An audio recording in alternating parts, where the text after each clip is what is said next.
Me venait une réflexion, je sais pas pourquoi, de temps en temps, vous savez, il y a des trucs qui nous frappent l'esprit sur ce que c'est ce mystère de l'Eucharistie. C'est quand même à la fois quelque chose d'immense, et c'est le, comment vous dire, tout le paradoxe de Dieu. Je voulais juste commencer par ça. Je me faisais la réflexion, Dieu se fait, par le Christ, nourriture. Donc que l'on peut vraiment prendre en nous. C'est-à-dire une proximité, il n'y a pas plus grande proximité que celle de Dieu qui veut bien entrer en nous. Je veux dire, assimiler une nourriture, il n'y a pas, voilà, c'est là. Et en même temps, il est Dieu, donc infiniment différent de nous. Je pense que j'avais en tête Christian Bobin qui fait exprès de jouer sur le mot en parlant du très bas, et en même temps, il demeure le très haut. On est toujours dans la liturgie, et quand on célèbre l'Eucharistie, dans cet immense écart entre la suprématie, la toute-puissance, l'omnipotence, comme on dit, de Dieu, et sa totale présence, sa manière d'être totalement accessible, de se rendre le plus proche qu'il puisse être, et l'Eucharistie en est aussi le signe.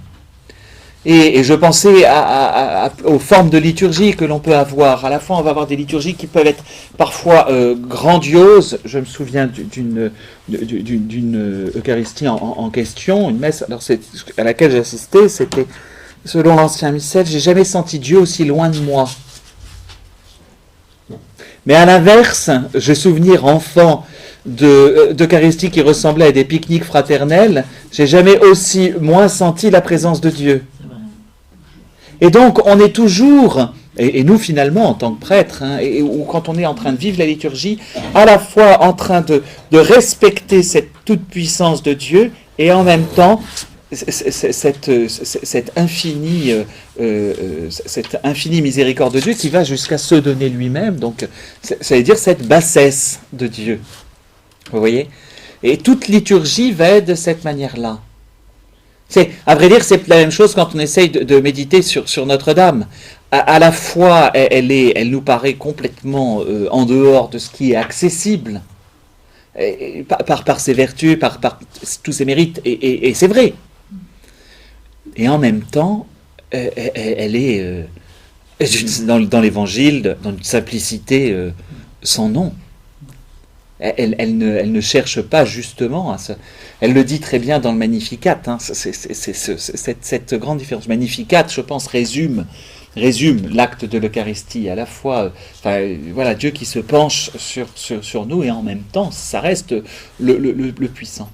Et je crois que quand on essaye de méditer, et particulièrement lorsqu'on médite le mystère de la croix, c'est peut-être à force de lire Saint Jean. Qu'est-ce que c'est le mystère de la croix ? Qui est célébré dans chaque Eucharistie. C'est Dieu qui va jusqu'à livrer son propre Fils à mourir sur une croix, le châtiment des scélérats. Et il accepte que l'innocent soit totalement. Donc, une manière d'être profondément bas, et pourtant le Christ dans Saint Jean n'arrête pas de dire « je serai élevé ». C'est-à-dire que c'est là que Dieu se montre le plus grand quand il se montre le plus bas. Et dans l'Eucharistie, c'est bien ce qui se passe. Je m'étais arrêté, et c'est là que j'en étais, au pain et au vin. Je finis un tout petit bout sur Cana, mais c'est vraiment la jonction avec le mystère de la scène. Alors, Marie n'est pas présente au moment de la scène, enfin pas à notre connaissance. Cela étant dit, étant donné qu'elle est là, au pied de la croix, elle est à Jérusalem à ce moment-là. Le repas, et donc, en toute probabilité, elles sont présentes au même endroit que les apôtres, ces femmes. C'est en toute probabilité. Après, dans la manière du repas, c'est bien aux apôtres, et là, les 4 évangélistes sont tous d'accord que le Christ va sans cesse parler. J'ai besoin de passer par ce passage. Cana conduit directement à la scène. C'est la même chose. Juste entre les deux, juste entre les deux, il y a quand même, et ça nous permet peut-être de mieux comprendre, une action de la Vierge Marie à Cana qui sans doute doit être aussi présente. Là, elle est prise à témoin, parce que c'est le début du ministère public de Jésus, mais qui est son acte, et là c'est aussi très intéressant pour nous, c'est que Marie est la première à avoir formulé une prière universelle. Vous savez, cette prière avec laquelle on s'encombre. Oui. On ne sait pas quoi en faire. Hein, c'est toujours un peu, alors qu'il y a des manières très simples de dire les choses. Ils n'ont pas de vin. C'est une prière universelle. Il manque. Et je voulais juste attirer notre attention, parce que nous aussi, on est parfois... Alors, on va avoir... Vous savez, il y a les prières universelles totalement généralistes, ou alors on a un truc où on ne sait pas trop bien pour qui. Prions pour les hommes, et les femmes aussi, tiens. Ça y est. Non, mais voilà. Ou alors on va avoir vous savez, prions pour que la loi numéro 47-613, alinéa 4 ne soit pas. Enfin, vous voyez, on peut avoir ça, hein, on entend des trucs de temps en temps qui vont aller d'un extrême à l'autre du détail. On va juste commencer par ça. Quel est le sens de la prière universelle? Je vous le dis parce qu'elle est obligée de rentrer dans la prière du sacrifice du Christ. D'ailleurs, tout est lié, ce qui se passe. Quel est le sens de toute prière, en fait, de manière générale? Mais Jésus nous dit, mais Dieu sait déjà ce dont vous avez besoin. Donc à quoi bon prier? C'est déjà s'humilier, faire la demande. Alors, il y a un double effet, c'est-à-dire c'est comme qui se couche, il y a un double effet de la prière. La première chose, c'est que, et Jésus, quand il répond à Marie, c'est pour aussi bien comprendre, la prière n'a pas d'effet sur Dieu. Alors, je m'explique.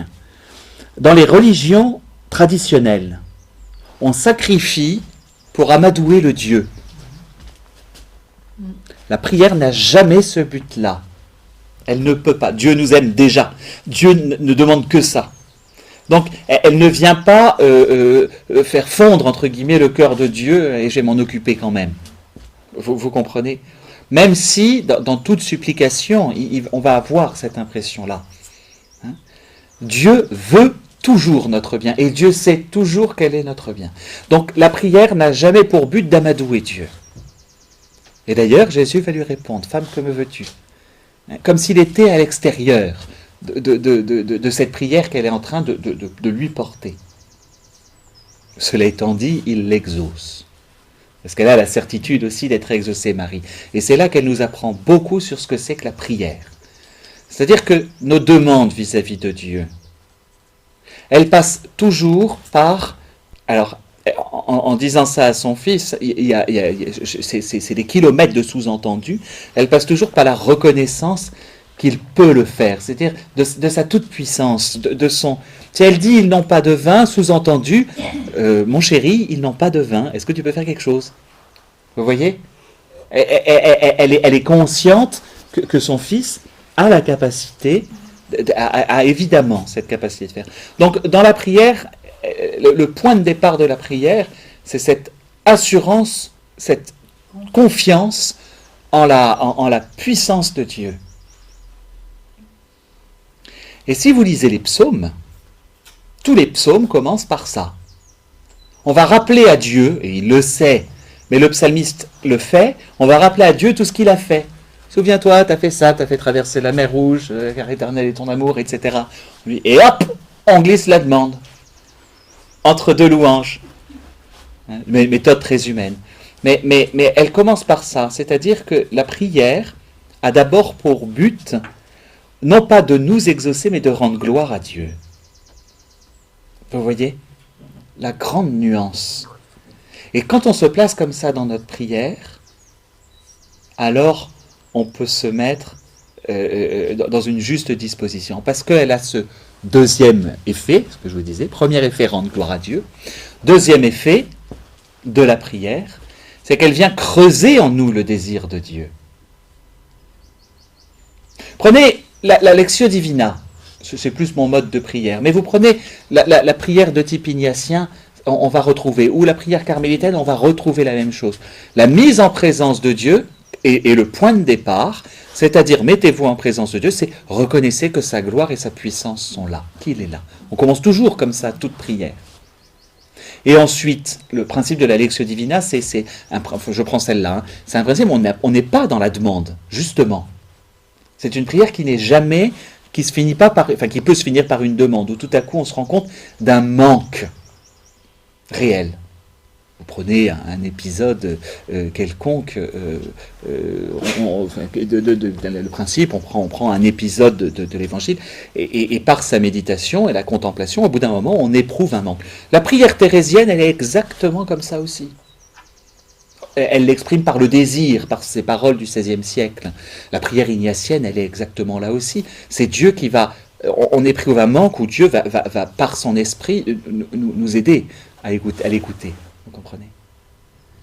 Alors où est-ce que je situe la demande de mes prières universelles là-dedans? Exactement entre les deux. C'est-à-dire, entre les deux, après les deux, excusez-moi. Une fois que j'ai rendu gloire à Dieu, une fois que j'ai laissé creuser en moi, en fait la prière n'a pas pour effet de vouloir toucher Dieu, mais de vouloir creuser mon cœur de pierre. Et une fois que cela est fait, alors je saisis quelle est la juste demande. Je comprends ce qui est bon à demander, parce que Dieu me l'a révélé. Alors Marie est un petit peu plus rapide, parce qu'elle a l'avantage de ne pas avoir besoin de prière pour creuser son cœur de pierre, elle. Néanmoins, elle a aussi besoin de la prière. Et même le Christ va dire, il y a besoin de ça. C'est-à-dire que la prière a pour but de nous faire comprendre ce qu'est la volonté de Dieu. Et toute prière universelle devrait se terminer comme ça, mais non pas ma volonté, mais la tienne. Vous savez bien, je joue toujours sur ce mot, règle générale dans notre prière, c'est non pas ta volonté, mais la mienne. Hein? On a plutôt tendance à, quand même, bon, ce serait bien quand même, mon Dieu. Ce serait quand même bien. C'est-à-dire, quand j'explique ça aux enfants, c'est ça, les chiffres de l'auto, mais voilà, tout le but. Et donc, nos demandes de la prière universelle, elles sont dans ce sens-là. Elles doivent s'orienter vers là. Parce que toute prière, et alors là, c'est là qu'on atteint un sommet de l'action de Dieu pour nous, toute prière que nous faisons monter vers Dieu passe obligatoirement par le Christ. Vous savez, c'est la conclusion de chaque oraison. Jamais, toujours plutôt, on s'adresse à Dieu par le Christ. Par Jésus-Christ notre Seigneur, par le Christ notre Seigneur, lui qui vit et règne, tout ce que vous voulez, on doit toujours prendre, d'abord, et les prières ne s'adressent jamais à Jésus lui-même dans la messe. Elles s'adressent toujours, quand on sait, toujours au Père. Il n'y en a dans l'office qu'une seule, qui s'adresse directement au Christ, et c'est très rare. Et dans la messe, il n'y en a qu'une seule aussi qui s'adresse directement. On ne s'adresse jamais à Dieu directement, entre guillemets, on passe toujours par le Christ. La seule où où le prêtre s'adresse à Jésus, c'est juste après le Notre Père. Seigneur Jésus-Christ, tu as dit à tes apôtres. C'est le seul moment où je m'adresse au Christ. Par réflexe, je regarde toujours l'hostie à ce moment-là. Il est là. Autant regarder la personne quand on peut. Il y a aussi la prière juste avant la communion, là, les prières que vous dites. Et alors, nous, on les dit tout bas, on a nos prières tout bas. Voilà, Seigneur Jésus-Christ. Oui. Ouais. Juste avant de communier. Juste avant de communier, on en a une, nous, on s'adresse à lui. Directement. Que cette communion n'entraîne pour moi ni jugement, ni condamnation. C'est terrible à dire à chaque fois, mais elles sont très belles, les deux. C'est pour nous aussi. C'est pour nous aussi. Et c'est pour vous aussi, bien sûr. Mais le prêtre ici, alors c'est la position, et je vais venir à ça, c'est la position du prêtre pendant la messe qui est toujours un peu compliquée. D'abord, pourquoi tout passe par Jésus? J'allais dire, je prends l'exemple de l'entonnoir, c'est pas très beau, mais c'est ça le principe. C'est-à-dire que quand j'explique aux enfants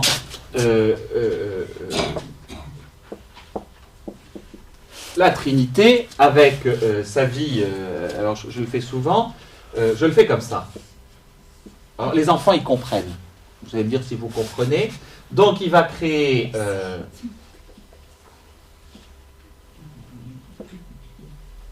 Adam et Ève. Et Dieu, oui, voilà. Ça, c'est pour les enfants. Non mais ça aide toujours. Et Dieu veut. Donc là, l'acte, donc je fais en bleu l'acte créateur. Excusez-moi si vous voyez là. Et puis, il y a ça. Et Dieu veut communiquer ça à Adam et Ève. Il veut communiquer ce qui est sa vie intérieure à Adam et Ève. Il arrive un pépin, enfin une pomme, enfin peu importe, mais le démon vient casser. Alors, il ne peut pas casser l'acte créateur, mais le refus de l'homme vient casser ceci, et c'est infranchissable. Donc, pourquoi ? Parce que l'homme, en fait, en recevant la grâce, devait pouvoir, alors je vais faire comme ça, remercier Dieu. Les enfants, quand tu leur dis ça, ils le pigent bien. Hein. Voilà ce qui s'est passé au péché originel. C'est simplement que par le péché, on a rompu ce flux de grâce qui existait entre Dieu et nous. Comment faire ? Il faudrait qu'un homme soit parfaitement dans une situation d'obéissance pour recréer ce lien. Et donc, la solution, c'est que Dieu va dire, il va se faire homme, et donc pouvoir accepter, par son humanité, la grâce va pouvoir contourner, je veux dire, cette rupture. Vous saisissez ce que je veux dire ? La grâce va pouvoir contourner cette rupture qui existe entre... Par conséquent, comme il s'est fait homme, toute l'humanité, pour pouvoir retourner à Dieu, va passer par lui. Ça va, c'est pas trop... En schéma, parfois, on arrive à mieux saisir. Voilà ce qui se passe. C'est cette rupture-là, il faut repasser par Jésus. Donc, toute notre prière, pour pouvoir la faire monter au Père, on en a un homme, Jésus, qui est déjà là-haut, et qui, directement en Dieu, peut conduire toute notre prière. C'est pour ça que toute intercession passe par Jésus. Hein, c'est le sens à chaque fois. C'est la ligne directe, quoi. Ben, c'est la ligne directe. C'est le Christ en lui, en réunissant humanité et divinité, permet justement de retrouver cela. Et on s'adresse à la Vierge Marie pour accéder plus facilement. Et alors, en règle générale, c'est un peu plus que la ligne directe, c'est le SMS, hein, c'est la Vierge Marie. Non, mais voilà, Marie, pourquoi ? Parce qu'elle a cette proximité, justement, avec, en tant que femme, de cette proximité avec le Christ. Ils n'ont pas de vin. Elle est en ligne directe, elle utilise moins de mots, elle serait bonne pour Twitter. 140 caractères. Ils n'ont pas de vin, elle ne les dépasse pas. Hein. Voilà, mais c'est un peu ça. Elle sait transformer les prières en ce qu'il faut. Il y a cette très belle... ce très beau refrain d'intercession. Ô Marie, prends nos prières, purifie-les, complète-les, présente-les à ton Fils. Théologiquement, c'est excellent. Vous comprenez pourquoi avec ce que je viens de dire. Nous, on est toujours un peu encombré de nos besoins qui vont être soit matériels, soit... Elle est capable, elle a justement... Ils n'ont pas de vin. Cette capacité directe de renvoyer... Voilà. Et donc, notre prière universelle, pour y revenir, mais toute la messe est une prière, hein, enfin j'espère. Toute la messe doit être dans ce mouvement de l'homme vers Dieu, qui est toujours qu'une réponse. Mais je ne plaisante pas, vous connaissez cette histoire, c'est peut-être à vous, je l'ai raconté, je raconte toujours les mêmes histoires, donc, mais cette histoire où, quand les bombes ont commencé à tomber, je ne sais plus à côté de quel monastère, les religieux sortent de l'office des vêpres, et à ce moment-là, la supérieure leur dit « Mes sœurs, mettons-nous à genoux et mettons-nous enfin à prier ». Elles sortaient des vêpres, donc a priori pendant les vêpres, elles priaient. De temps en temps, on sépare la prière liturgique de notre prière personnelle. C'est tout un. C'est le même. Faut que ce soit le même mouvement. Si c'est pas le même mouvement, on rompt. Voilà, une belle unité. Donc, la prière universelle, elle est là. Elle va toucher le cœur de Jésus, si vous voulez, toucher le cœur de Dieu par Jésus. C'est ça qui est très important. Et ce dont nous avons le plus de mal, c'est de purifier notre prière, c'est-à-dire enlever toutes ces scories qui sont des choses qui ne sont pas essentielles. Et je vous dis, pourquoi la prière universelle est-elle placée après les lectures ? Mais parce que normalement, on s'est mis à l'écoute de Dieu. La prière universelle, pour être logique, devrait être spontanée. Ben oui, on vient d'entendre la parole de Dieu. Le prêtre vient de la commenter. Je l'intériorise, et donc maintenant je sais ce que je dois demander. Bon, ça ne marche pas comme ça. Hein, ça ne marche pas obligatoirement comme ça, et c'est dommage. D'autre part, elle est la prière du peuple, pas du prêtre. Parce que le prêtre, pendant la messe, il est à cette place-là.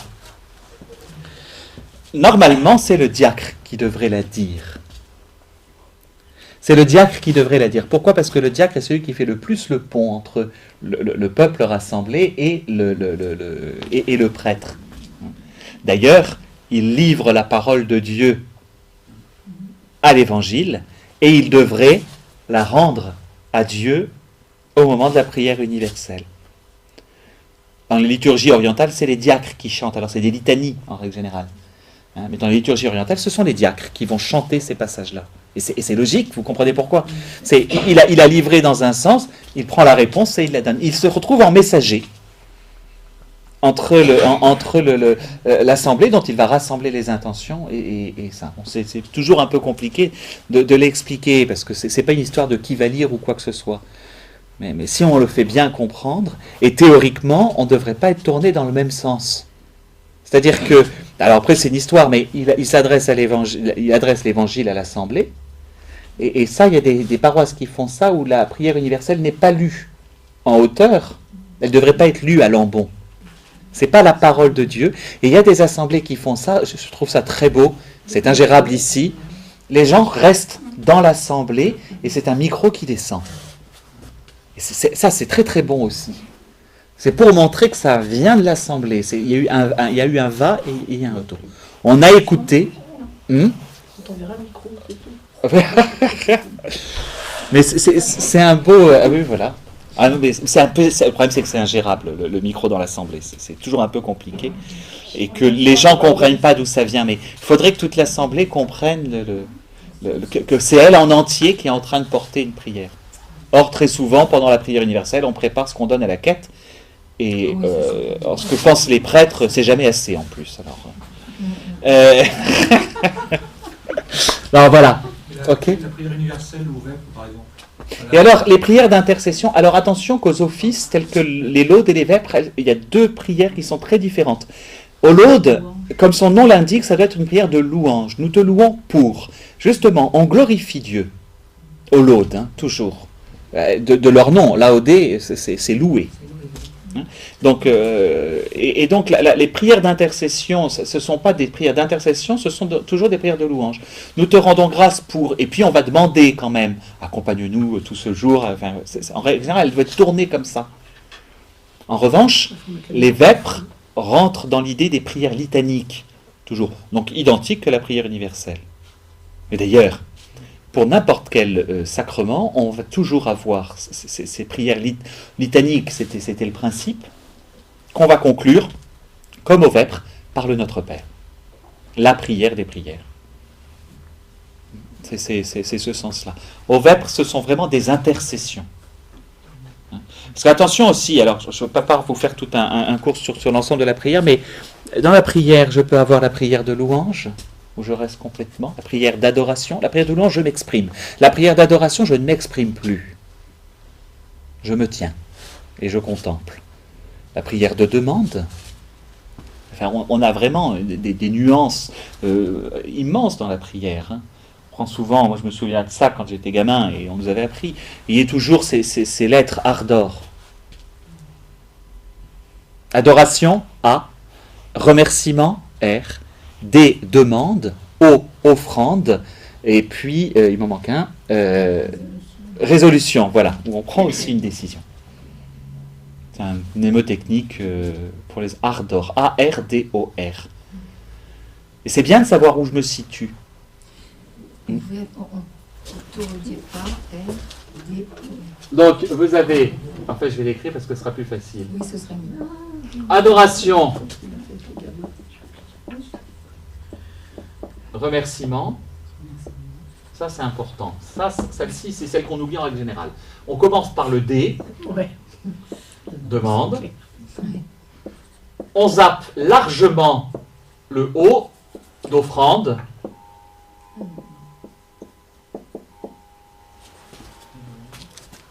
Je m'offre et je me résous à.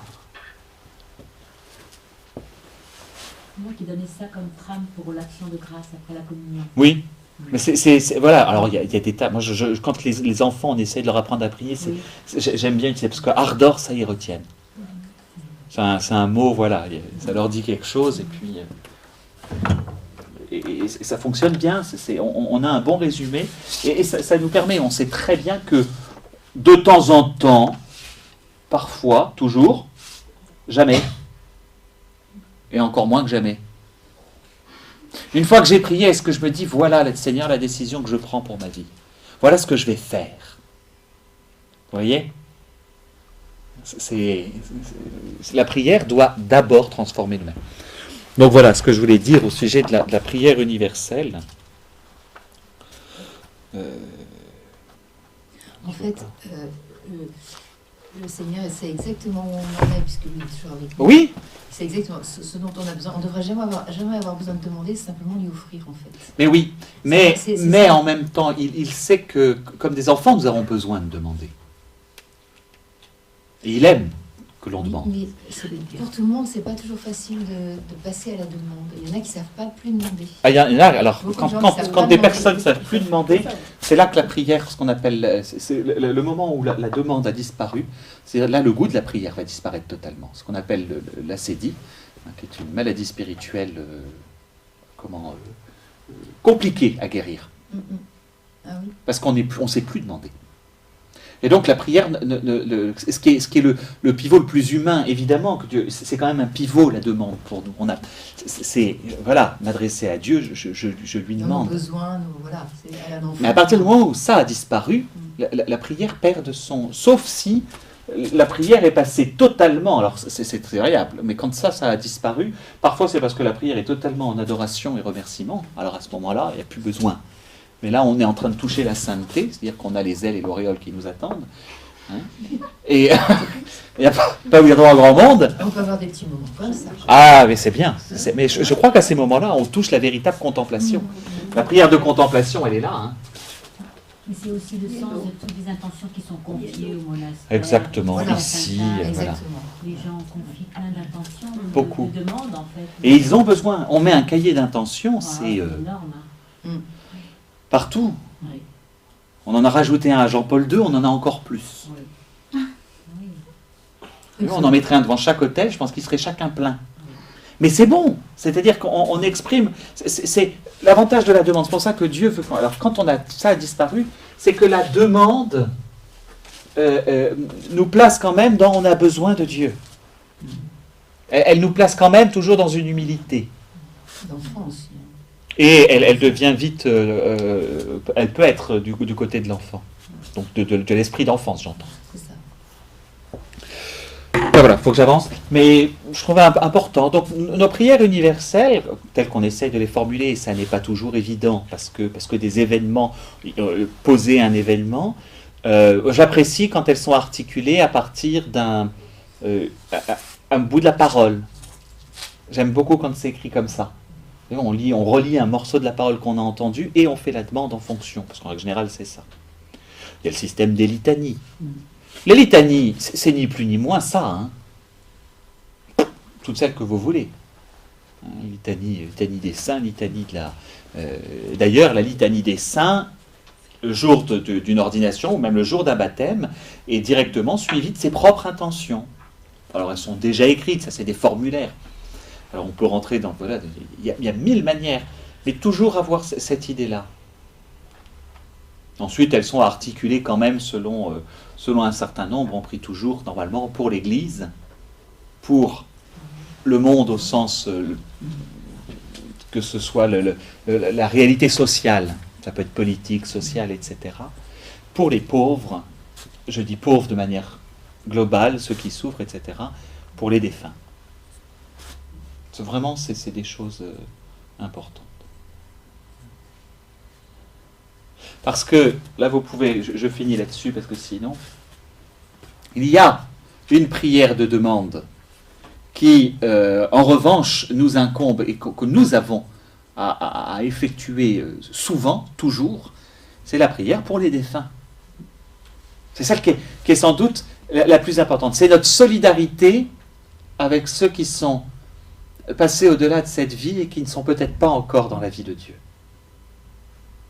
Quel qu'il soit. La prière pour les âmes du purgatoire, ce que vous voulez, mais elle est là. Et ça, c'est la demande. C'est-à-dire, par ces actes gratuits que nous donnons à Dieu, ce temps gratuit que nous donnons à Dieu, ces actes d'une véritable de piété, c'est ce qu'on appelle la vertu de religion, tout simplement, c'est aussi permettre à certains de pouvoir voir directement Dieu. Ça, c'est la prière de demande. Voilà.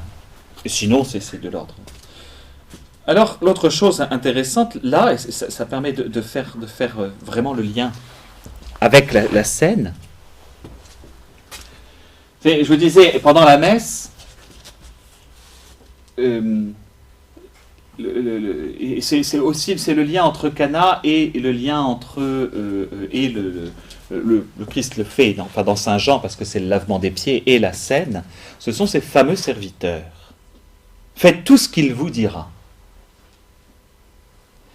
Le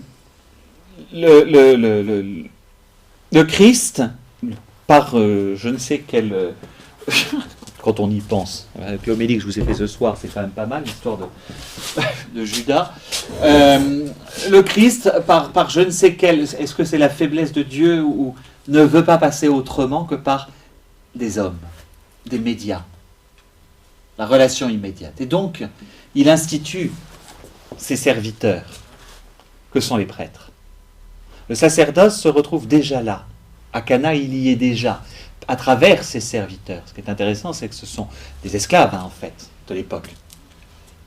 Et l'institution en tant que telle, au moment de la scène des apôtres, au moment de la scène, quand il institue les apôtres comme prêtres, c'est en leur disant, vous êtes des serviteurs. Le serviteur n'est pas au-dessus de son maître. Et après, il y a tout le passage sur la vigne et les sarments, etc. Donc, il y a quand même quelque chose qui est lié à ça. Le sacerdoce ministériel, si vous voulez bien une meilleure analyse que la mienne, vous allez écouter ou lire, parce qu'elle ne doit pas être en ligne, lire l'homélie de Monseigneur Santène à la messe chrismale. Il a expliqué admirablement, comme je ne saurais pas le faire, le lien entre ce sacerdoce commun que nous partageons tous, puisque tous nous pouvons rendre grâce à Dieu, que par le baptême nous avons cette configuration au Christ, donc voilà, et le sacerdoce qu'on appelle ministériel, ministre. En théorie, ministre, ça veut dire serviteur. Ceci, je vous assure, il faudrait le rappeler à certaines personnes. Pas d'autres, vous croyez C'est pas la même paye. Hein. Ah, c'est ça. Non, mais ministre. Ministre, c'est serviteur. Alors qu'en gros, on va leur envoyer ça. Ouais, c'est vrai, et c'est ça.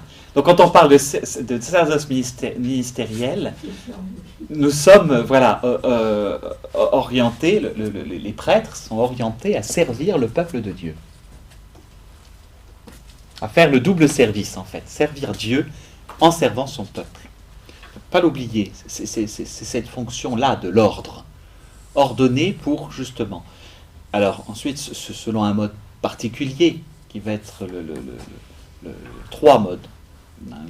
Là, c'est très clair. 3 modes. Le gouvernement, c'est-à-dire alors, le gouvernement doit être toujours conçu comme un service. Tu n'aurais aucune autorité si elle était venue de mon Père. Hein. Rappelez-vous ce que dit Jésus à Pilate. Mais le gouvernement, c'est-à-dire gouverner, essayer d'amener droit le peuple de Dieu, c'est ça qu'on est d'abord dévolu, particulièrement les évêques, mais les prêtres participent à ça. L'enseignement, c'est bien, parce que ça moi je le fais, j'aime bien, mais l'enseignement fait partie. Nous avons enseigné, alors ça peut être par la voix, ça peut être par l'exemple. Hein. Le prêtre doit aussi enseigner, c'est de l'ordre de la fonction, ce qu'on appelle les munera, les trois munera, je ne sais pas comment on traduit ça, dons, les 3 rôles, si vous voulez, du prêtre, et sanctification. Donner les moyens de se sanctifier. Gouverner, enseigner, sanctifier. C'est à ça qu'est dévolu un ministre. Attention sur la notion de gouvernement. C'est des parallèles qui sont pas mal à faire. Ça vous permet de bien comprendre. Par le gouvernement, gouverner, c'est agir sur la qualité de chacun d'être roi. Vous savez, peuple de prêtres, de prophètes et de rois. Et donc, nous sommes tous, moi aussi, en tant que baptisé, nous sommes tous dévolus à participer au règne du Christ. Qu'est-ce que c'est qu'être roi? Moi, je le résume comme ça, parce que je l'ai entendu, je ne sais plus par qui, mais je trouvais ça très bien. C'est apprendre à être libre. Le roi, c'est celui qui est libre. C'est ça la notion de royauté. Peuple de roi. Donc, le gouvernement, c'est apprendre à un peuple à être libre. Oh. Ça mettrait longtemps à méditer. Il faudrait donner ça comme sujet à Sciences Po. Vous voyez ? Enseigner. Enseigner, c'est véritablement, ça, c'est le rôle de chacun, d'être prophète. Alors, prophète, je le répète tout le temps, c'est pas être 10 heures de bonne aventure. C'est pas ça un prophète. C'est pas quelqu'un qui prédit l'avenir. Un prophète, c'est au sens strict un porte-voix. Celui qui parle devant. En fait, on a à être des Jean-Baptiste, si vous voulez. Hein, il est le prophète. Si vous préférez, plutôt que prophète, quand j'ai mis libre pour roi, prophète, c'est simplement être témoin. L'enseignement, c'est nous apprendre à être témoin. Donc évidemment que la partie enseignement ne passe pas que par des cours. Et que le prêtre doit apprendre dans son rôle au peuple de Dieu à être témoin de la foi qu'il anime. Et enfin, sanctifier, c'est-à-dire, pour le coup, peuple de prêtres, et ça, j'allais dire, c'est simplement une chose. C'est là que ça se situe, c'est apprendre au peuple. Qu'est-ce que c'est que les prêtres, dans l'ancien rite, dans l'Ancien Testament, devaient avoir un état de pureté personnelle immense, parce que ça les rendait dignes d'être face à Dieu. Tout simplement, le grand prêtre est celui qui peut rentrer dans le Saint des Saints, c'est-à-dire se trouver en lieu de la présence de Dieu. Or, par la communion, qu'est-ce que c'est donc, si vous voulez, être prêtre, j'ai inversé de lettres, c'est être saint. Tout simplement. Pastoche. Il n'y a plus qu'à. Il n'y a qu'à, hein? Il n'y a qu'à Faucon. Soit dit en passant, donc en instituant ces ministres, le Christ leur demande de conduire le peuple de Dieu à cela. Donc à la sainteté, à la véritable liberté et au témoignage. Je crois pouvoir le résumer comme ça. Et en même temps, il faut qu'eux-mêmes ils soient capables d'être libres, témoins, parce que le sacerdoce ministériel ne retire pas le sacerdoce baptismal. Évidemment, je ne pourrais être témoin que si moi... Enfin, je ne pourrais être... j'ai besoin d'être moi-même témoin pour pouvoir enseigner et rendre témoignage.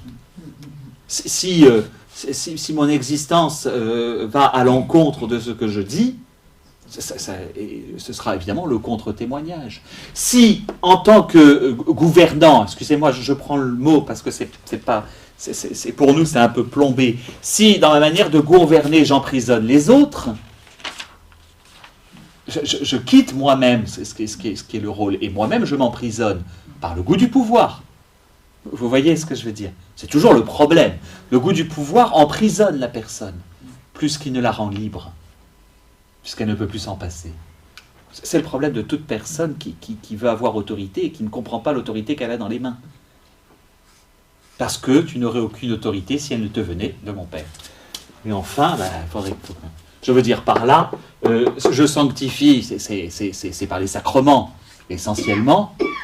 Si moi-même je ne suis pas un bénéficiaire du sacrement de la miséricorde du Seigneur, pauvre de moi. Vous voyez, donc le prêtre ne sort pas non plus de lui-même, c'est pas le serpent qui se mord la queue, mais comme il reçoit ça, il doit aussi. C'est-à-dire que le prêtre n'est pas saint parce qu'il est ordonné. Le prêtre n'est pas témoin parce qu'il a reçu l'ordination. Le prêtre n'est pas libre parce qu'il a été... Enfin, normalement, il est libre quand même pour pouvoir être ordonné. Ça, en revanche, c'est une des conditions. Il faut une pleine liberté. Mais liberté intérieure, etc. Ce que je veux dire, c'est que je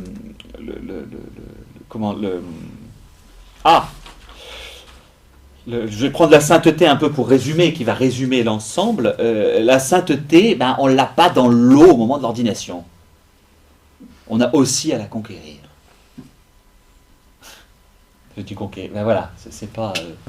Donc ça, c'est pas gagné. Mais c'est important. Non, parce que après, c'est une vision qui est pas récente. Hein. Après, il y a quand même un engagement de vie qui fait qu'on essaye de s'y approcher. Enfin, demandez. Je vais prendre une sainte comme exemple. J'en prends qu'une. Mais alors, combien de saints ont eu à souffrir par les ministres de l'Église? C'est peu dire. Mais vous prenez Sainte Jeanne d'Ugan.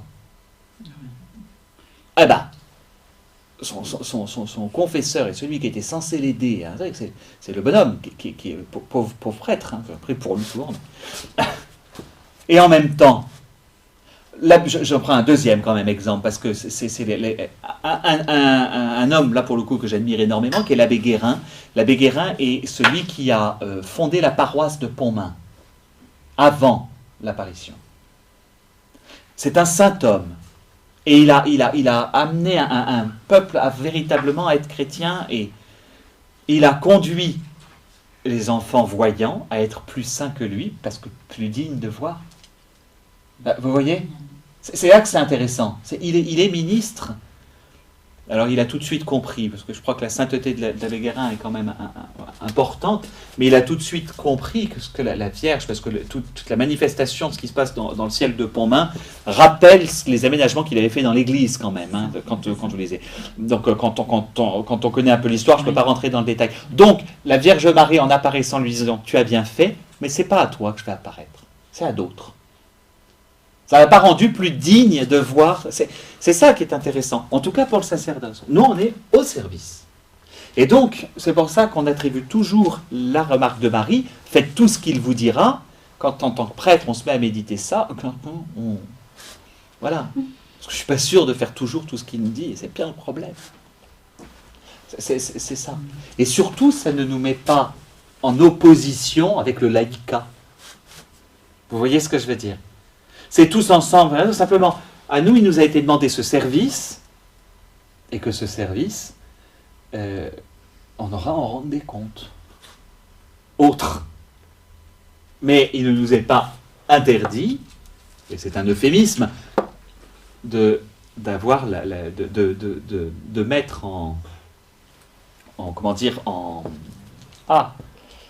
de mettre en œuvre notre sacerdoce baptismal commun, de baptiser.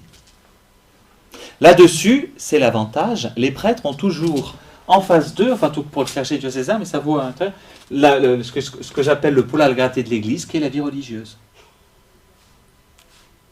La vie religieuse ne se sépare pas, ne se distingue pas, vous me détrompez ma soeur, mais je crois, ne se distingue pas du sacerdoce commun, mais elle en déploie un certain nombre d'aspects pour inviter le peuple de Dieu, y compris les ministres, à toujours se réinterroger sur leur lien avec le Christ.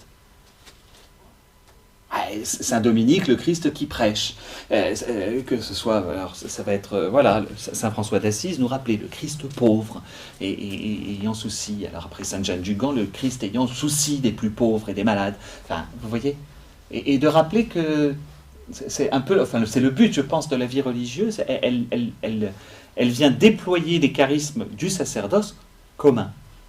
Hein, je crois que c'est ça. Hein. On est baptisé comme tout le monde. Oui. Voilà. Et on est laïque aussi, on n'est pas des ministres. Voilà, mais Vous nous empêchez de tourner en rond, entre guillemets, c'est-à-dire de tourner sur nous-mêmes.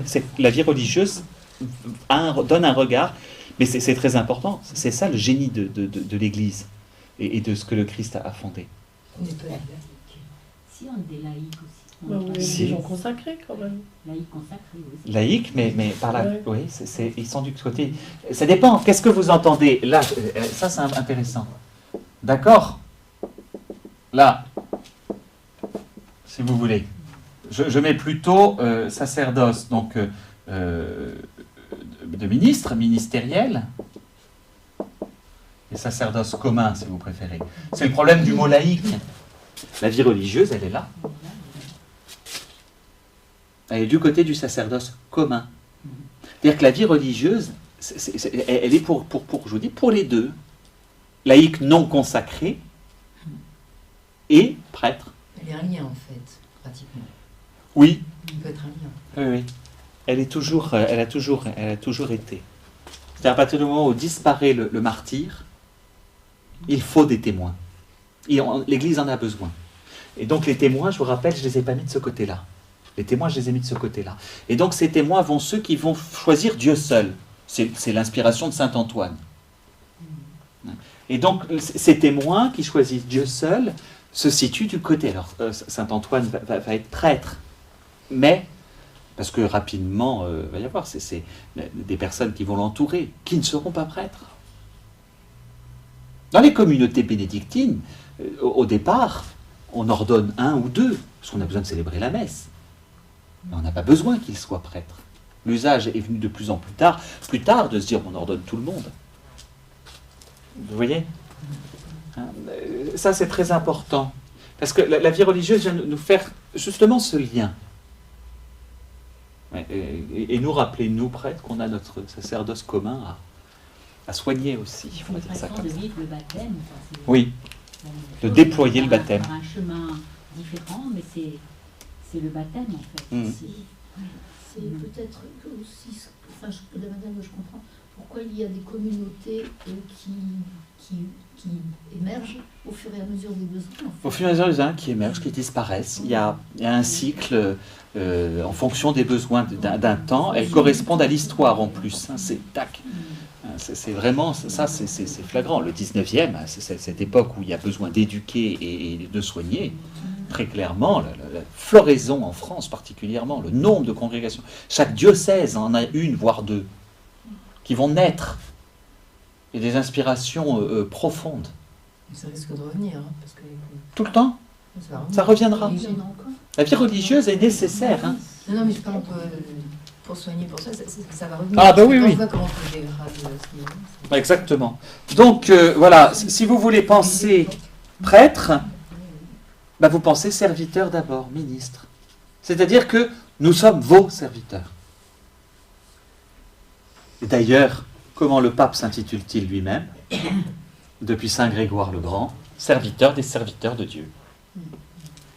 La hiérarchie de l'Église est le contraire de la hiérarchie humaine. C'est le recteur, et c'est le sens, et c'est pour ça, et j'y viens, de ce qu'on a appelé parfois le 8e sacrement, mais qui est en fait pas un sacrement au sens strict du terme, mais qui est un signe. Pour ceux qui ont suivi le cours de Saint Jean, vous comprenez très bien ce que je veux dire, parce que chez Saint Jean, il y a les miracles, ce qui est un peu ce qui se passe dans chaque sacrement, et il y a les signes. Et entre autres, un des plus grands signes, c'est le lavement des pieds.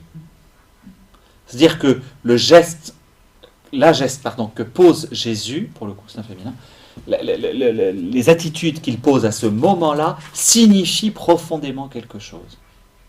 Mettez-vous à la place de Saint Pierre quand Jésus veut lui laver les pieds. Et je crois qu'on aurait tous réagi pareil. Ou beaucoup. Et que ce que je disais tout à l'heure, Pierre a lavé les pieds de Judas. À qui ça a encore plus sans doute résolu en se disant c'est pas possible que le Messie ose faire ça. Comprenez, c'est ça la question.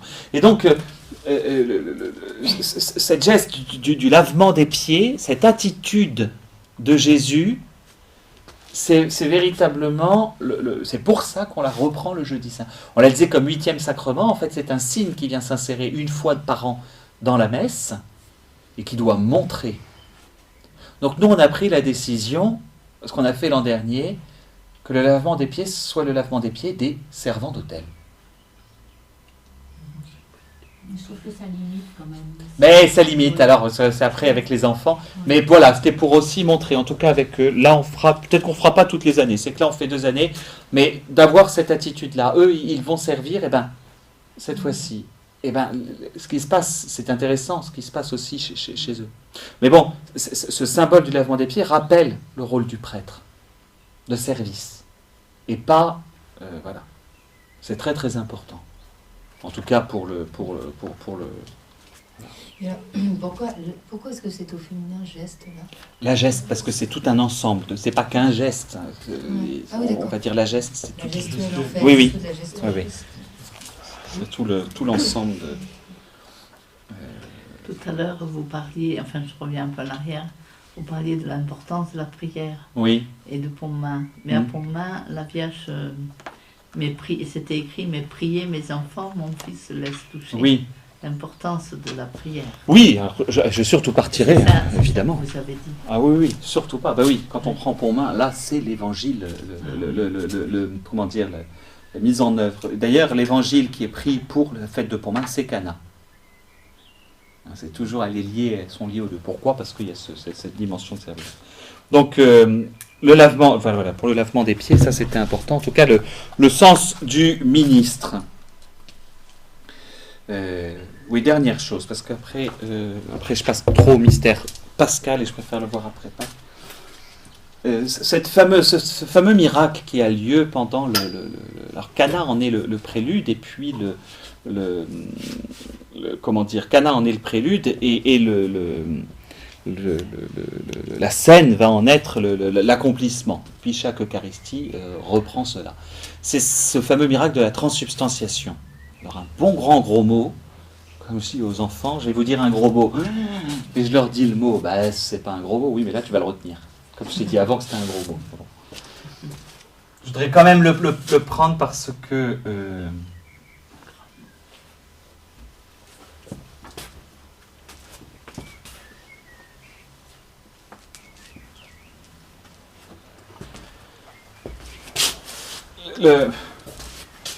c'est... très tôt, il a été vraiment question de bien comprendre ce que le Christ a dit. Et le mystère de Cana nous permet de mieux saisir ce qui se passe réellement au moment de l'Eucharistie. Je voulais vérifier, oui, transsubstantiation, il y a 2 S.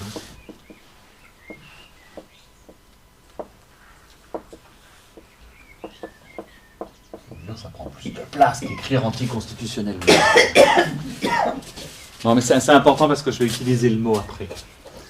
Le mystère de Cana, que se passe-t-il? Une matière est transformée en une autre. J'ai de l'eau, c'est devenu du vin, qui plus est du bon. Quand même. Non, mais c'est bien, au moins le maître de cérémonie nous prévient que le vin que nous boirons dans le royaume sera du bon vin.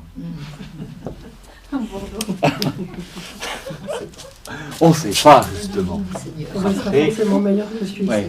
Sur Terre. Hein? Ça sera forcément meilleur. Mais bien sûr, après c'est le rapport au goût. Non, mais c'est toujours intéressant, voilà. Mais il y a donc, et je vais prendre ce mystère-là, l'eau devient du vin. C'est-à-dire qu'il y a une transformation complète. En ce sens, là, il y a un énorme miracle. C'est qu'il y a transformation complète d'une matière en une autre. C'est quand vous buvez de l'eau, quand vous buvez du vin, ça n'a pas le même goût, ça n'a pas la même odeur, c'est pas la même chose. On est d'accord. Il y a une différence fondamentale. C'est-à-dire que non seulement l'aspect change aussi, a priori, même la couleur change. Et l'aspect est ce qu'on va appeler ce que c'est ce qu'il y a en dessous, c'est le terme. Les substances changent totalement. C'est-à-dire que d'un aspect eau à une substance eau, et une substance eau, je passe à un aspect vin, une substance. Donc le Christ transforme totalement l'un en l'autre. Je passe par là, parce que c'est important. En raison des récits de l'institution de l'Eucharistie, y compris le récit de saint Paul, qui n'y est pas, mais je vous transmets ce que moi j'ai transmis, ce que vous entendrez demain soir à la messe, donc dans l'Épître aux Corinthiens, où il réexplique aux Corinthiens comment il faut célébrer, parce que je crois que c'était la pagaille. Bon, comme quoi, ça aussi, on n'a pas inventé.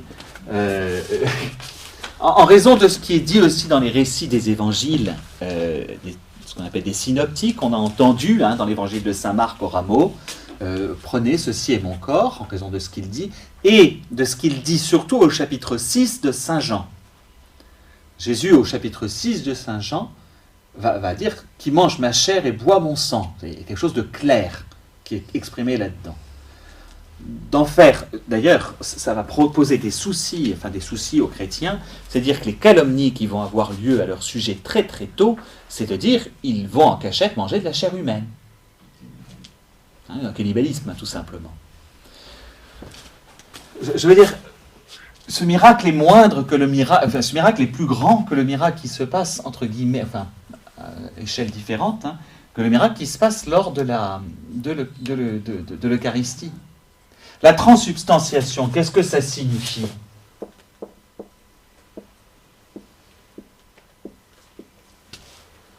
C'est que dans ce passage-là qui a lieu,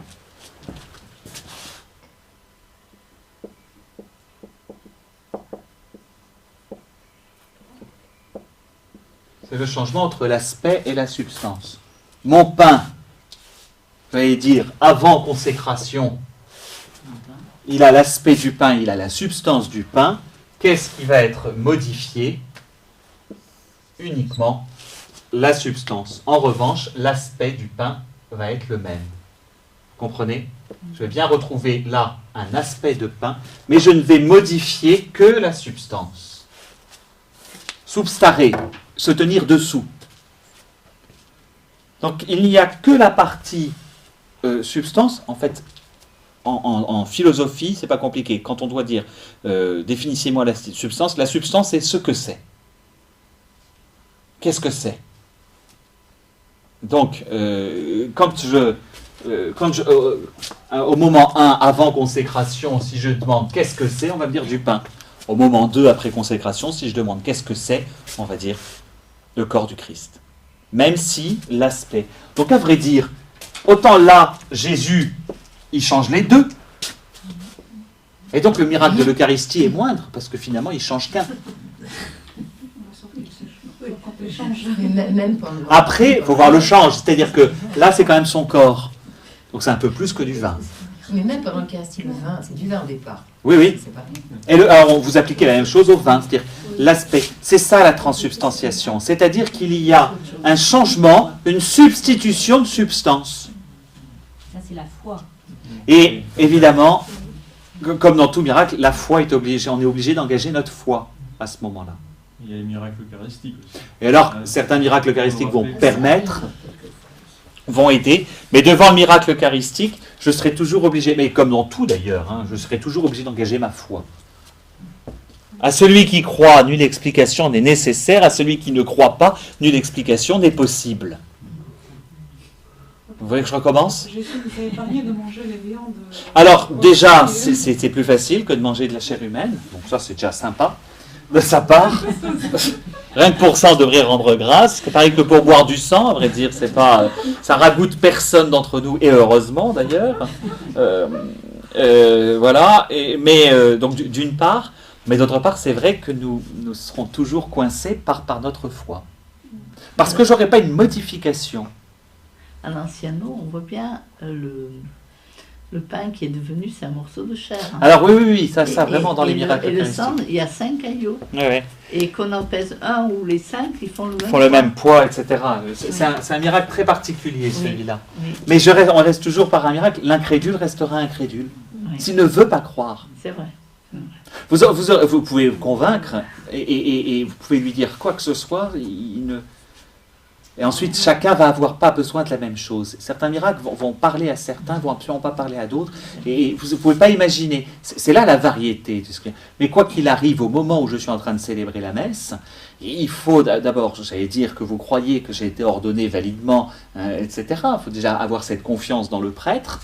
Vous savez bien, ce gars qui faisait des sacrements à la carte et qui n'était pas du tout ordonné. Je sais ça très bien. Ça avait défrayé la chronique il y a quelques années. Donc déjà, il y a la confiance dans celui, parce que là, pour le coup, c'est un pouvoir, au sens où ordonner validement, je le fais validement.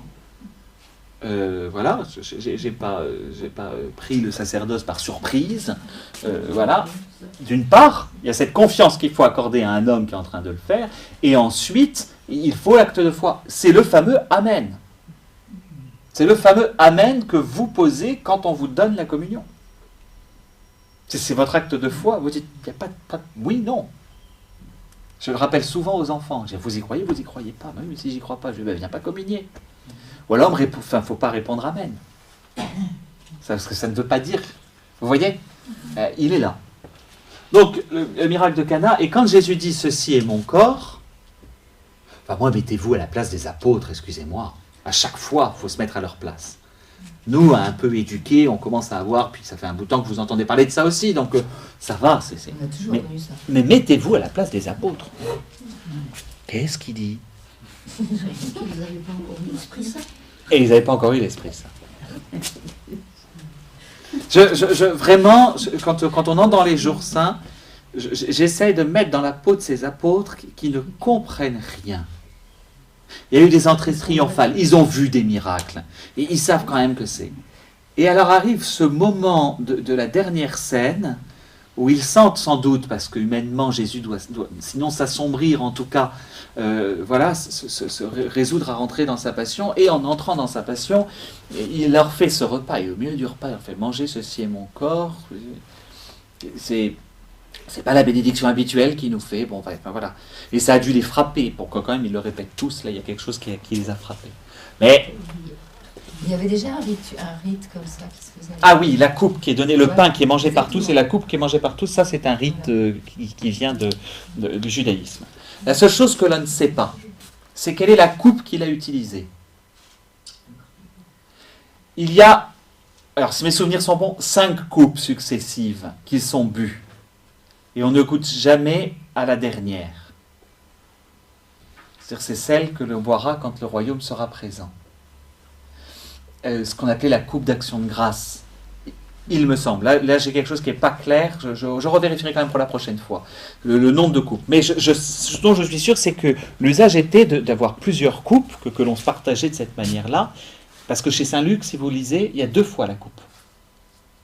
C'est pas Saint-Luc qui a tout à coup eu un bug et qui a recommencé.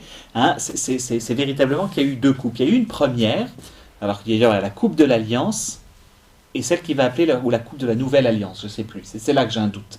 Mais en tout cas, il y a eu une coupe qui n'était pas bue, qui était prête à être bue, mais qui ne l'est pas. Et il semble que ce soit celle-là qu'il ait utilisée. Donc j'imagine encore plus l'étonnement des autres. Non mais c'est nouveau ça, c'est...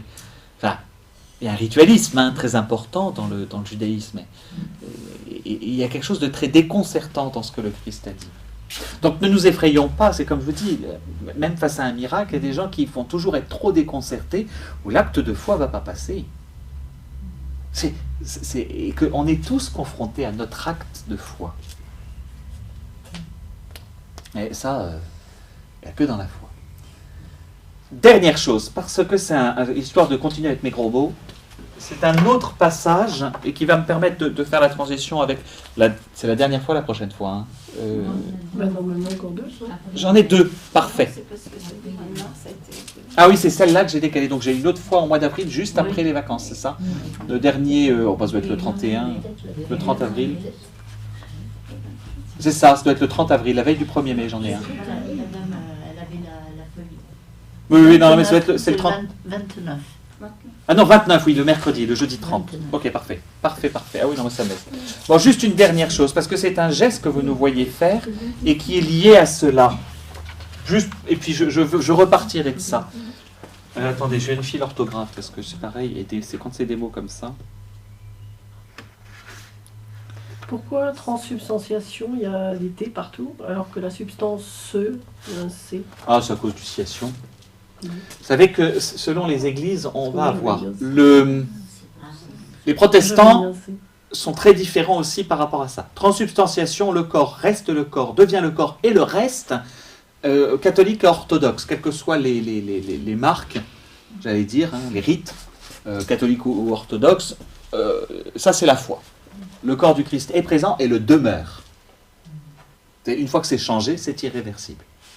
Dire le prêtre fou ou bourré qui rentre dans une boulangerie et qui fait ceci est mon corps, ben, pas de bol, ça, enfin, sauf s'il avait l'intention. Enfin, il y a quand même un certain nombre de conditions, mais c'est efficace. C'est ça que je veux dire.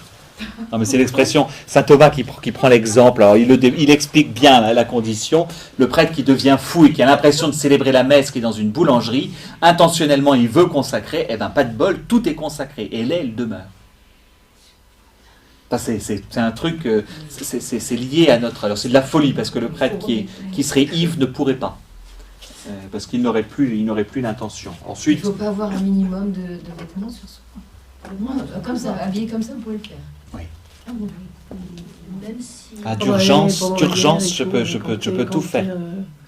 Pendant la guerre, ils n'avaient pas tout leur pension. Dans une boulangerie. Non, là c'est un exemple. Mais quel est Ceux qui sont prisonniers, le Vietnamien qui est mort qui est resté si longtemps, il gardait son pain et il célébrait miette après miette pour pouvoir célébrer la messe tous les jours. Ah oui. Ah oui, c'est vrai. C'était... C'est qui, c'est vrai? Alors c'est pas Marcel Vannes, c'est un autre, c'est pas Montbrévière, j'ai son image dans Montbrévière. Un évêque vietnamien qui a été en geôle communiste pendant longtemps, et c'était ça.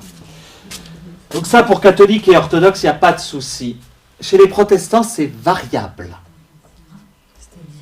C'est-à-dire qu'ils ne croient pas tous la même chose, il faut toujours un peu se renseigner. La doctrine calviniste, ceux qui vont suivre de Calvin vont dire que ce n'est qu'un symbole. Il n'y a pas de changement. Voilà, c'est un symbole. Le ceci est mon corps, c'est pour donner la dimension ecclésiale. Ça c'est clair. En revanche, il y a eu plusieurs courants et plusieurs oppositions, pour vous dire. Il y a ceux qui sont les teneurs de la consubstantiation. Voilà, histoire de continuer avec des gros mots, celui-là, il a même le mot. Consubstantiation, c'est-à-dire que les deux substances sont là en même temps. C'est avec. Hein, donc c'est à la fois le pain et le corps, et ça n'est le corps que le temps de la messe. C'est-à-dire que le protestant, il y aura, enfin c'est les luthériens en fait, et après, on remet dans le sachet. Il n'y a pas de réserve eucharistique. Elle ne l'est que le temps où on est rassemblé. Voilà, si vous voulez un peu avoir une idée en tant que... Bon, là-dessus, la théologie de ce passage-là est très très compliquée. Dernier, parce que oui, je voulais terminer avec un dernier gros mot. Non, parce que la question m'est souvent posée, je me dis que ça vaut le coup. J'anticipe, hein. Je voudrais vérifier, je suis à peu près certain, mais si c'est un X ou c'est T.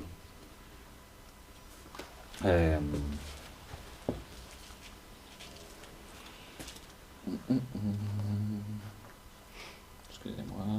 C'est quel mot? Immixtion. Vous savez même pas ce que c'est. Vous savez qu'il y a une immixtion pendant la messe? Petit morceau de... Oui, exactement. de steak dans un calice. 2 M et un X. Et un T. Ah oui, d'accord. Bon. Je vais juste terminer avec ça parce que je me suis dit que ça valait le coup de comprendre. Limixion.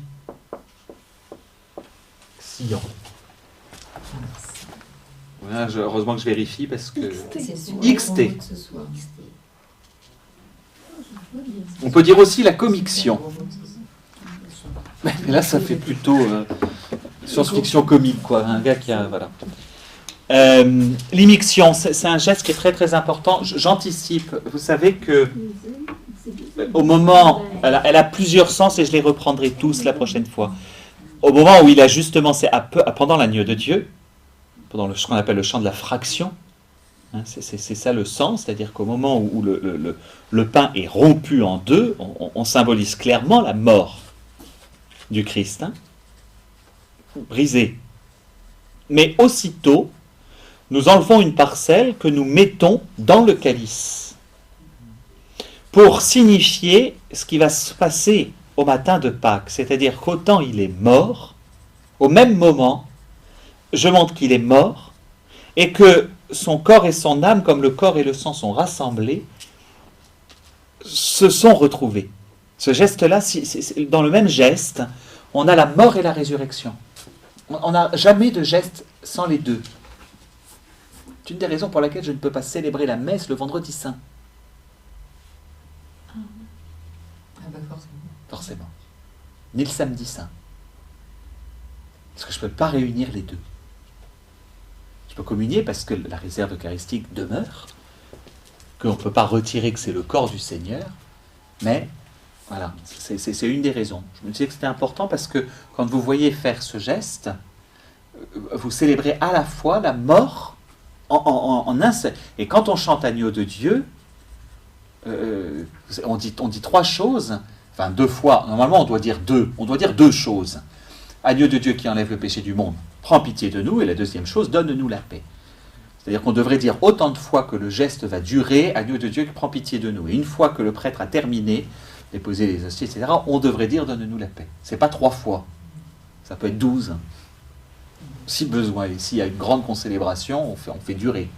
C'est ça qui est assez... Ça, c'est pas prévu pour être 3. Après, c'est les usages, on fait... Bon, mais pourquoi prends pitié de nous? C'est sur la croix. Donne-nous la paix. Quand est-ce qu'il la donne? Au matin de la résurrection. Et c'est ce que vous chantez à ce moment-là, ce que le prêtre dit aussi d'ailleurs, c'est ce que l'on vit et la nuit du vendredi saint et le matin de la résurrection.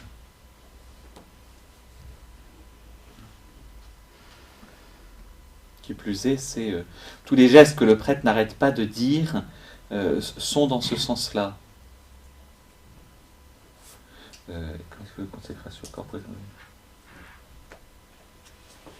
C'est ça, que cette immixtion entre du corps et du sang du Christ nous fasse entrer dans la vie éternelle. Voilà. Tous les symboles de la messe sont liés à cela. C'est comme la goutte d'eau, ça je vous l'avais déjà dit, hein, la goutte d'eau dans le calice. Au départ, c'est une question pratique. C'est une question pratique parce que le vin est tellement lourd qu'il faut le couper. Ah non, mais le vin de l'Antiquité, on le coupait. On était obligé de le couper à l'eau. On était toujours obligé de couper son vin. C'était nécessaire. Davantage d'eau. Et on en mettait. Et le symbole s'est pris peu à peu, comme cette eau se mêle au vin dans le sacrement de l'Alliance, puissions-nous être unis à la divinité de celui qui a pris notre humanité.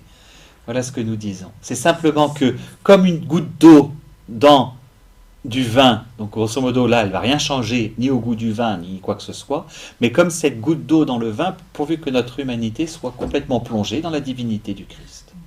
C'est ça, le symbole. Voilà. Sauf dans le rite lyonnais où ils ne disent pas ça. Dans le rite lyonnais, qui existe plus, seulement quelques irréductibles le disent, le rite lyonnais était très héritier d'un rite, donc c'est un rite catholique latin lyonnais. Vous ne savez peut-être pas que ça existait. Et donc dans ce rite-là, il est assez proche du rite ambrosien, celui de Milan. Et là, au lieu de dire, comme cette eau, on va dire, de son côté ouvert jaillir du sang et de l'eau. C'est beaucoup plus johannique comme expression. C'est ce que voilà. Monseigneur Lefebvre Non, ça pour le coup, non. Dans l'ancien missel, c'est toujours la même chose. Hein. Mais le rite lyonnais était un rite, vous savez, il y avait des rites locaux un peu différents. Il y a le rite mozarabe à Tolède, le rite ambrosien dans le nord de l'Italie, enfin plutôt ambrosien, c'est quoi? C'est le Piémont. C'est Milan, c'est vraiment autour de là. Voilà. Mais tous ces gestes-là, ces petits gestes rappellent aux prêtres, mais quand vous les voyez faire, sachez-le, toujours la manière dont on va s'unir nous-mêmes au Christ, en tout cas pour la goutte d'eau, et la manière dont on célèbre à la fois sa mort et sa résurrection, les deux. Jamais l'un sans l'autre. Ça, c'est très très important à l'intérieur de la messe. Voilà, je vous laisse vivre la scène demain. Merci. Dans les gros mots, il y a encore instinction là. Alors l'intinction, communion par intinction, c'est en trempant, ça veut dire in tactere, c'est mettre l'hostie. Il y a beaucoup de manières différentes de communier, et entre autres de communier au précieux sang. L'intinction, dans les gros mots, oui. Ça va être in tincto, donc tremper. Tincteo plutôt. Sur les orthodoxes. L'intinction, elle est faisable en catholique. On peut aussi communier au chalumeau. Chalumeau. Vous saviez ça? Non, j'en sais. Si vous lisez, alors ça, je vois, c'est un truc, vous pouvez communier au chalumeau. Non, vous n'arrivez pas avec un chalumeau, c'est pas ça. Le chalumeau, c'est une toute petite paille en verre et qui permettait justement, et qui, alors il y a une manière de faire pour pas qu'il y ait de gouttes qui retombent. On avait un chalumeau, on pouvait communier au chalumeau ou à la cuillère. Je me demande si c'est pas un usage qui est orthodoxe pour le coup. Non, en catholique aussi, hein. Ouais. Le pain qui est on met dans le vin et on le donne. Voilà, on le donne directement. Avec une serviette en dessous et c'est le diacre qui nous suit sur la bouche. Voilà. Enfin, le diacre, l'acolyte. Oui, selon le. Qui- Voilà. Donc ça, c'est l'intinction. C'est pas que- oui. Ça va que je vous ferai peut-être un petit lexique de définition. C'est comme doxologie et autres machins comme ça. Parfois, on a des termes qu'on emploie et. Voilà. Écoutez, je vous remercie. Merci. Très bonne soirée à vous. Merci.